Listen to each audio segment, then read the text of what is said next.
Hello guys, स्वागत है आपका अपने स्टडी चैनल NCERT अड्डा 2.0 में।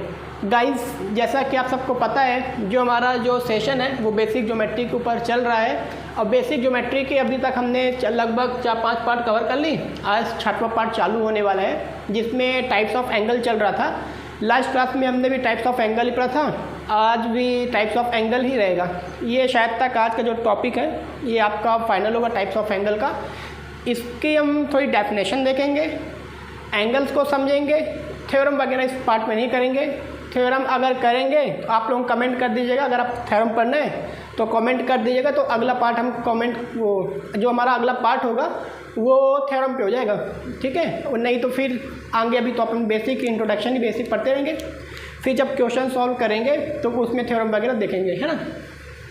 तो आते हैं हम अपने टाइप्स ऑफ एंगल के पार्ट 3 में।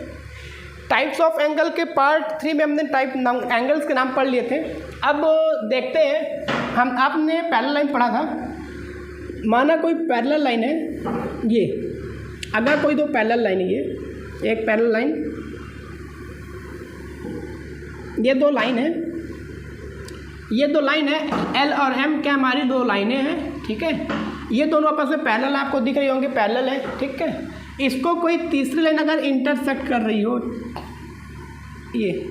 ये लाइन कोई तीसरी लाइन है जो इसे क्या कर रही है, इंटरसेक्ट कर रही है। इस लाइन का नाम दे दे LMN, दे दे क्या LLMP दे दे, चलो हो गया, कोई नहीं, कोई भी नाम दे दे, P दे दिया नाम, है ना। क्या कर रहे हैं, लाइन L और M हमारी पैरेलल लाइन है और P क्या है, उसको इंटरसेक्ट कर रही है, बीच से काट रही है। तो यहाँ पे L और M हमारी लाइन क्या है, L और M लाइन क्या है, पैरेलल लाइन है, ठीक है।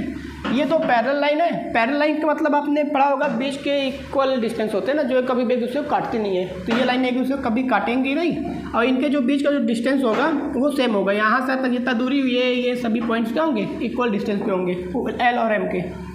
और जो P लाइन है हमारी, जो पॉइंट P है, लाइन P है, P को बोलते हैं ट्रांसवर्सल, VER, ट्रांसवर्सल मतलब तिर्यक रेखा, ठीक है। और L और M क्या है, समांतर रेखा। समांतर मतलब ये होता है समान अंतर, है ना। इन दोनों में सभी जगह समान अंतर होगा। समांतर का मतलब यही होता है। अब लाइन L और M को जो लाइन P क्या कर रही है, काट रही है। तो यहाँ पे आपके कुछ लाइन एंगल्स बन जाएंगे। आपने पिछली क्लास में पढ़ा था कि अगर कोई दो लाइन एक दूसरे को इंटरसेक्ट करती हैं तो वहाँ पे कम से कम 4 एंगल तो फॉर्म होते ही होते हैं। तो यहाँ पे दो लाइन की वजह 4 लाइन है, तो 4 एंगल इसमें, 4 एंगल इसमें, टोटल 8 एंगल बनेंगे, है ना। एंगल का नाम दे दीजिए एंगल 1, ये 2, 3, 4, ये 5, एंगल 6, 7, 8, ये टोटल 8 एंगल बने हुए हैं, है ना। अब हम इन्हीं एंगल्स के नाम देखने वाले हैं इस चैप्टर में। इस टॉपिक में हम केवल इन एंगल्स के नाम देखेंगे और इनकी प्रॉपर्टीज देखेंगे, कौन से एंगल को क्या कहते हैं और इनमें क्या होता है।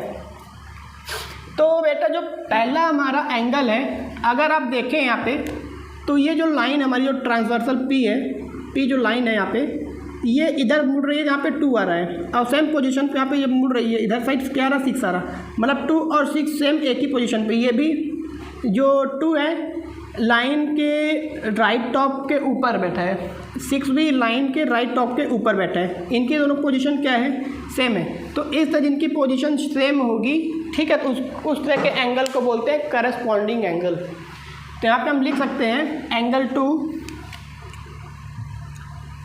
2 इक्वल्स टू एंगल 6, और इसी तरह एंगल 1 की जगह angle 5, angle 1 equals to angle 5, angle 4 की जगह angle 7, angle 4 equals to angle 7, और एंगल 3 इक्वल्स टू एंगल 8। ये सारे के सारे आपके एंगल क्या होंगे, करस्पॉन्डिंग एंगल।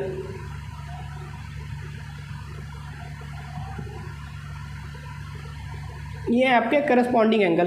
करस्पॉन्डिंग मतलब जिनकी पोजीशन एक जैसी हो, एक जैसी बैठी है। जैसे आपको दिख रहा है कि लाइन के इधर राइट हैंड के टॉप पे ये बैठा है, लाइन के राइट हैंड टॉप पे ये बैठा है, राइट हैंड के बॉटम पे 7 है, यहाँ पे राइट हैंड के बॉटम पे 4 है, तो ये हो जाएंगे। ठीक है, ठीक। इसके बाद करेस्पॉन्डिंग एंगल दूसरा आता है। आप अगर देखें ध्यान से तो जो लाइन है यहाँ पे, इसका आकार यहाँ से आकर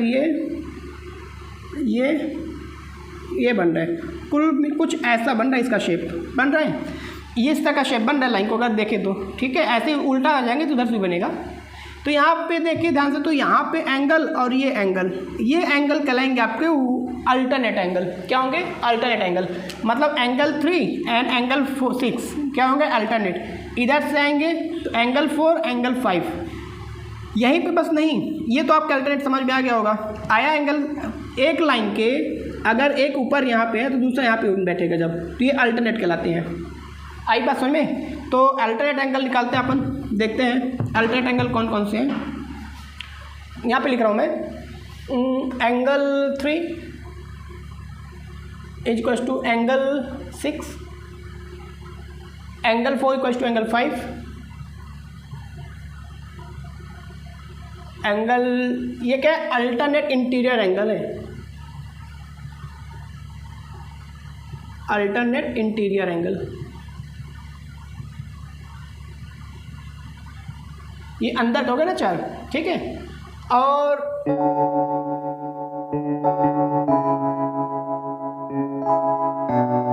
ये जो वैल्यू होते हैं अल्टरनेट एंगल, करेस्पॉन्डिंग एंगल, इनकी वैल्यू क्या होती है? सेम होती है। मतलब अगर जितनी वैल्यू इसकी है उतनी वैल्यू इसकी होगी, जितनी वैल्यू इसकी है उतनी वैल्यू इसकी होगी, सेम जितनी वैल्यू इसकी है उतनी वैल्यू इसकी, जितनी इसकी, मतलब सारे एंगल क्या होते हैं? आपस में इक्वल होते हैं। आपको 2 एंगल समझ में आ गए। तीसरा एंगल देखें, आपने पढ़ा था, ये तो मैंने आपको पिछली क्लास में पढ़ाया है, ये क्रॉस शेप बन रहा है। और क्रॉस शेप जो आमने सामने एंगल होते हैं क्या कहते हैं? Vertically opposite angle. तो अगर आप ध्यान से देखें तो एंगल 1 का अपोजिट एंगल 4, एंगल 1 का अपोजिट एंगल 4, एंगल 2 का अपोजिट एंगल 3, एंगल 5 का एंगल 7 और एंगल 6 का एंगल 8। ये सारे के सारे एंगल के आपस में इक्वल है, और इन एंगल्स का नाम क्या बोलेंगे? Vertically opposite angle.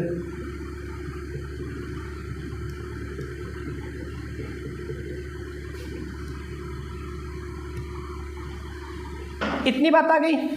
इतनी बात आ गई कि नहीं है? समझ में बोलो जल्दी। आ गई? अल्टरनेट एंगल आया समझ में, इंटीरियर एक्सटीरियर, वर्टिकली अपोजिट आ गया होगा। ठीक है, करेस्पॉन्डिंग एंगल भी आपको आया समझोगे, जो सेम पोजीशन पे बैठते हैं, सेम जगह पे। अब इसके बाद आता है आपका ये एंगल 4 एंगल 6, ये बोल सकते हैं सेम साइड इंटीरियर एंगल। क्या बोलेंगे? सेम साइड इंटीरियर एंगल, या फिर बोलेंगे वन साइड इंटीरियर एंगल।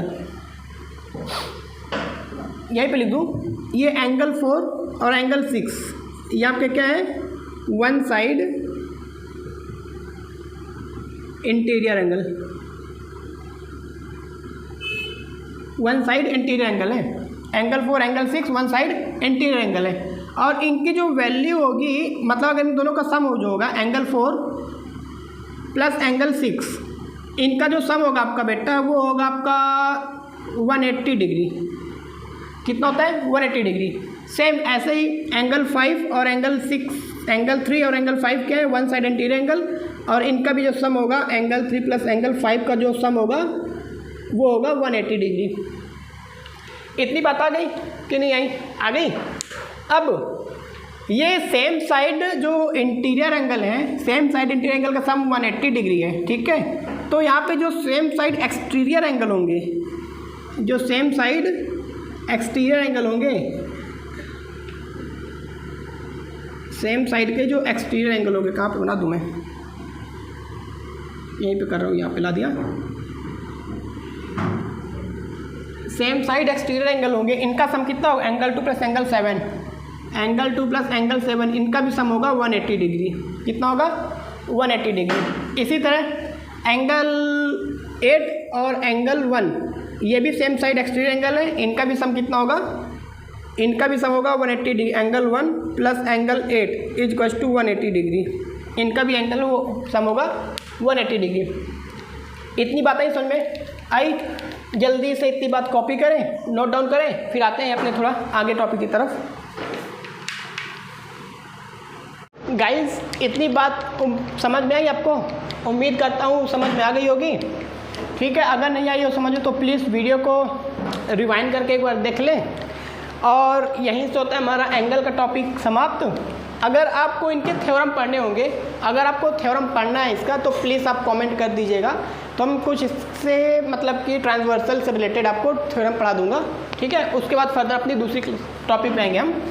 तब तक के लिए प्लीज़ वीडियो को इसको कॉपी करें, नोट डाउन करें और जितना हो सके वीडियो को ज़्यादा से ज़्यादा शेयर करें। फिर मिलते हैं अपने अगले वीडियो की तरफ। तब तक के लिए बाय बाय।